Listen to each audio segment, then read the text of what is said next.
40% of Europe's energy consumption comes from Russian natural gas. 40%. And so you could see variance. There's a base load requirement for lighting and electricity, and then there's industrial production, and then there's heating and cooling.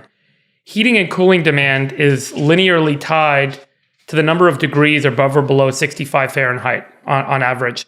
And so as the temperature goes up, people turn air conditioners on. As the temperature goes below 65, they turn their heaters on. So there's a linear demand for power consumption at those. So number one is you could you could either cut base load, which is lighting and basic kind of operations. Number two is cut industrial production, which is already happening. A lot of fertilizer plants are shutting down in the country that are dependent on in the continent that are dependent on natural gas.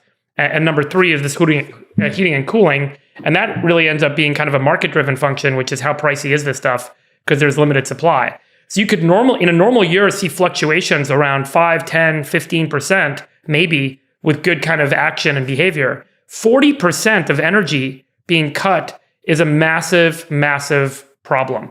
There will be significant price climbs for the kind of variable demand in heating and cooling and so on. But for the price to go up by 6x, 7x, 8x, 10x, 15x over normal prices for someone is unbearable by the average household, unbearable by the average small business, unbearable by the average small building.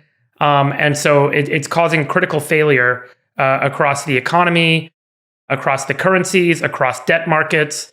And there's real concern that ultimately the shutting off of 40% of the energy supply to the continent leading into winter is coming, where energy demand spikes because of the need for heating, is going to cause real kind of problems. So there's the cataclysmic problem of people actually being able to heat their homes.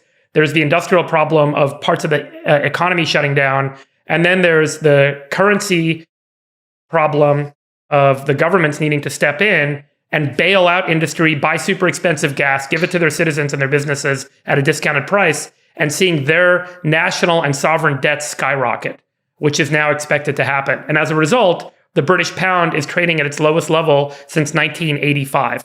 And as a result, people are rushing to the street from Prague to Cologne, Germany, even in London, proclaiming that the governments aren't doing enough, number one, to stall the rate of inflation, to make energy prices cheaper through action by having the government subsidize. And number three, which I think was inevitable and is now becoming kind of the surprise factor to the Ukraine crisis, citizens are saying, end this war now. Get to the table with Russia, come up with a settlement, and get the heck out of the Ukraine. By the way, that's not everyone saying it, just to be clear, but there is this rising, rioting, protesting behavior happening across Europe, particularly in Eastern Europe, as a result of the Ukraine war. And so we're seeing, I think a big shift in attitude and a big shift in kind of the societal perception of this war, particularly in Europe, because they're so acutely feeling the effects, and we are not in the US. They're acutely feeling the effects, and they're saying, we need to stop this war now. We need to get out of the way. We need to let Russia turn the gas pipeline back on, and we need to figure out a resolution. Stop supporting Ukraine. And Chamath, that's a voice that did not exist very loudly at the beginning, and it's starting to swell.